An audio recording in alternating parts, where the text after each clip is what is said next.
ഈശോയുടെ ഏറ്റവും പ്രിയപ്പെട്ടവരെ, പരിശുദ്ധ അമ്മയുടെ ഒക്ടോബർ മാസം ജപമാല ചേർന്ന് നമ്മൾ സ്വർഗത്തെ മഹത്വപ്പെടുത്തുന്ന ഈ നാളുകളാണ്. എല്ലായിടത്തും എല്ലാവരും ജപമാലകൾ ചൊല്ലി പ്രാർത്ഥിച്ചുകൊണ്ട് ദൈവത്തിന്റെ വലിയ കരുണ പരിശുദ്ധ അമ്മയോട് ചേർന്ന് ധ്യാനിക്കുകയും മേടിക്കുകയും സ്വന്തമാക്കുകയും ചെയ്യുന്ന സമയമാണ്.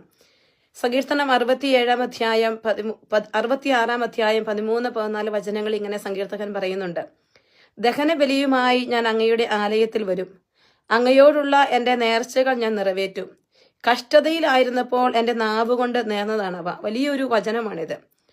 ദൈവം തൻ്റെ ആലയത്തിലേക്ക് കടന്നു വരുന്നവരെ അനുഗ്രഹിച്ച് ഉയർത്തുന്ന അനേക തലങ്ങൾ വിശുദ്ധ ഗ്രന്ഥത്തിലും വ്യക്തി ജീവിത അനുഭവങ്ങളിലും നമ്മൾ കാണാറുണ്ട്.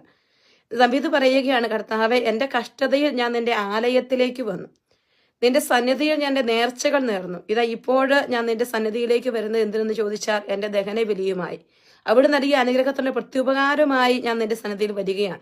പ്രിയപ്പെട്ടവരെ, നമ്മൾ വിശുദ്ധഗ്രന്ഥത്തിൽ അനേക വ്യക്തികളെ കാണുകയാണ്. പ്രത്യേകിച്ച് ഹന്നായെ കാണുമ്പോൾ ഒരു കുഞ്ഞിന് വേണ്ടി ആഗ്രഹിക്കുന്ന അവൾ ദൈവത്തോട് പറയുന്ന ഒരു നേർച്ചയുണ്ട്. തന്റെ സഹനത്തിന്റെ നടുവിൽ ഒരു കുഞ്ഞിന് ലഭിച്ചാൽ അത് ഞാൻ നിനക്ക് നൽകും. സാമൂഹ്യ ദേവാലയത്തിൽ കൊണ്ടുവന്ന് കാഴ്ചവെക്കുന്ന ഒരു ഹന്നയെ നമ്മൾ കാണുന്നുണ്ട്. നമ്മുടെ ജീവിതത്തിന്റെ കഷ്ടതയുടെ നടുവിൽ കർത്താവിന്റെ ആലയത്തിൽ നിന്നുകൊണ്ട് നമ്മുടെ ദൈവത്തോട് പറയാറുണ്ട്, അപ്പ എന്നെ ഓർക്കണമേ, എൻ്റെ ജീവിതത്തെ നീ ഏറ്റെടുക്കണമേ എന്ന് നമ്മൾ പറഞ്ഞു പ്രാർത്ഥിച്ചിട്ട് ദൈവത്തോട് നമ്മൾ വാഗ്ദാനങ്ങൾ ചെയ്യാറുണ്ട്. ഇന്നോളം ഞാൻ എൻ്റെ ദൈവത്തോട് ചെയ്ത വാഗ്ദാനങ്ങൾ പൂർത്തിയാക്കാൻ അവൻ്റെ ആലയത്തിൽ എത്തിയോ ഒന്ന് പരിശോധിക്കാം.